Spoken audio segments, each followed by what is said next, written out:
प्रशांत कोरटकर आणि सोलापूरकरवर देशद्रोहाचा गुन्हा दाखल करावा अमोल मिटकरी यांनी मागणी केली आहे। तसंच महापुरुषांचा अवमान करणाऱ्यांविरोधात कडक कायदा आणण्याची मागणी करणार असल्याचं देखील अमोल मिटकरी यांनी म्हटलं आहे।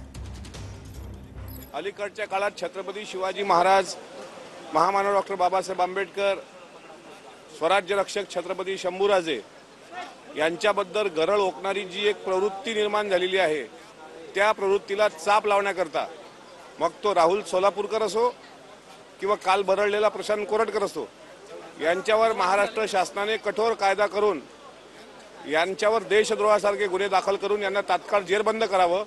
काल कोरटकरने एक व्हिडिओ ट्विट करताना दिलगिरी व्यक्त न करता, माफी न मागता, एखादा चोर डल्ला टाकल्यानंतर जसा स्वतःला उजागर समजतो तशा प्रकारचं जे वर्तन केलं ते खपून घेतलं जाणार नाही। त्याला जरी वाटत असेल की मी मोबाईल जमा केला, माझा फॉरेन्सिक रिपोर्टमध्ये माझा आवाज नाही, पोलिसांनी ते सिद्ध केलेलं आहे की तो आवाज त्याचाच आहे। त्यामुळे अशा प्रकारे महापुरुषांचा अवमान करणाऱ्यांविरुद्ध एक कडक कायदा या शासनाने आणावा, याकरता मी स्वतः या संपूर्ण अधिवेशनाच्या कार्यकाळामध्ये माननीय मुख्यमंत्र्यांना विनंती करून असा कायदा पारित करण्याची विनंती करणार आहे।